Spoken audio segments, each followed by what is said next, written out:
नमस्कार दोस्तों, मैं हूं संजय कथुरिया, प्रोफेसर बड़ा बिजनेस प्राइवेट लिमिटेड। और आज आपके सामने अपना एक कोर्स लेके आना चाहता हूं जिसका नाम है डेट मैनेजमेंट। डेट क्या होता है? आप पे उधार। ओ माय गॉड, इतनी परेशानी है उधार की। जब भी मैं कोई इवेंट पे जाता हूं, मैंने जैसे ही किसी के उधार की बात कर ली तो आप समझ लीजिए 15-20 मिनट, आधा घंटा तो मेरा सिर्फ उन्हीं बातों में चला जाता है।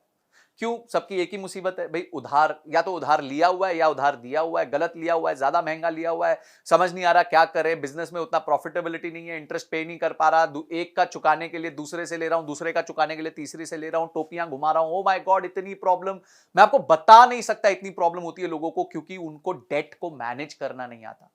तो मैंने क्या सोचा, बहुत अच्छी बात है, अगर कोई प्रॉब्लम है तो उसका सोल्यूशन भी होना चाहिए।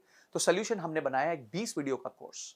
बहुत पावरफुल कोर्स है, जिसमें हमने बताया कि डेट होता क्या है, डेट लेने के क्या तरीके। देखिए, हमने पूरी साइकिल को समझाया है कि जब आप डेट लेने जाते हैं तो आपको किन चीजों का ध्यान रखना चाहिए। आपको अपने बजट्स बनाने चाहिए, आपको अपने फोरकास्ट बनाने चाहिए, आपको गवर्नमेंट की स्कीम्स का फायदा लेना चाहिए। उसके बाद आपको किस तरीके से प्रेजेंट करना चाहिए, कहां आपके चार्टर्ड अकाउंटेंट आपके काम आएंगे, क्या क्या सोर्सेज हैं, क्या इंटरेस्ट रेट होते हैं, कौन सी स्कीम गवर्नमेंट की होती है, क्या चीजें आपको ध्यान रखनी है। और लोन के टाइम डॉक्यूमेंटेशन बहुत इंपॉर्टेंट होती है, क्योंकि लोन लेते वक्त आपका कुछ ना कुछ गिर भी चला जाता है, आपकी कॉर्पोरेट गारंटीज लगती हैं।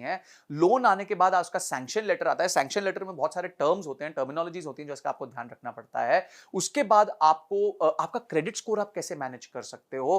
कल को अगर आपने लोन टाइमली दे दिया तो फटाफट उसको क्लोजर कैसे करा सकते हो ताकि आपका सिबिल खराब ना हो जाए। अगर आप डिले कर रहे हो तो कैसे उसको डील करना चाहिए, सेटलमेंट कैसे करना चाहिए। अगर आपका डिफॉल्ट हो गया तो क्या प्रॉब्लम होगी। अगर आपकी कंपनी बाद में जाके एनसीएलटी में चली गई तो आपको किन चीजों का ध्यान रखना चाहिए। आप डेट के प्रॉब्लम से बाहर कैसे आ सकते हो। माय गॉड, मेरे टॉपिक्स कंटिन्यू करते जाएंगे। इनकम टैक्स के क्या रूल्स होते हैं, ये सारी चीजें हमने समझा दी। यानी कि आपको लोन लेना है, किस तरीके से लेना है। उसके बाद आपको लोन सर्विस करना है, यानी कि जब लोन आप पे चल रहा है तो किस तरीके से अपना रिलेशनशिप बना के उसको सर्विस करते रहना है। और बाद में लोन वापस करने के बाद आपको कैसे अपने पेपर वर्क कंप्लीट करने, ये सब बताया। और कहीं अगर आपको दिक्कत आ रही है, कहीं आपको लोन में प्रॉब्लम आ रही है, तो घोड़े से गिरते वक्त बड़े ध्यान से गिरना पड़ता है, बहुत स्ट्रैटेजी के साथ गिरना पड़ता है। वो भी हमने सिखाया है कि किस तरीके से अगर आप लोन पे डिफॉल्ट करने वाले हैं और अब वो सिचुएशन को आप बचा नहीं पा रहे हैं तो किस तरीके से आप अपने आप को सेफगार्ड कर सकते हैं। ये सारी चीजें हमने इस कोर्स में बताई हैं। ये बहुत इंटरेस्टिंग और बहुत एक्साइटिंग कोर्स है, बिकॉज इसमें नॉलेज का भंडार है। तो मैं चाहूंगा, एक बिजनेस को चलाने के लिए दो ही तरीके से पैसे रेज किए जा सकते हैं, या तो आप लोन ले सकते हो या मार्केट से शेयर बेच के अपने पैसे रेज कर सकते हो।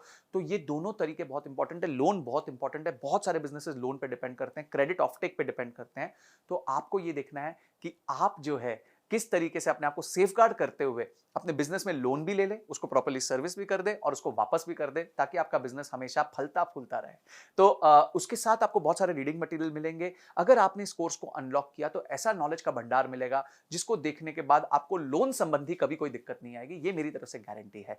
तो आपने इस कोर्स को अनलॉक किया, उसके सारे रीडिंग मटेरियल पढ़े और इस वीडियो को देख के समझा कि ये कोर्स आपके जीवन में इतना इंपॉर्टेंट क्यों है। इन सब के लिए आपका बहुत बहुत धन्यवाद।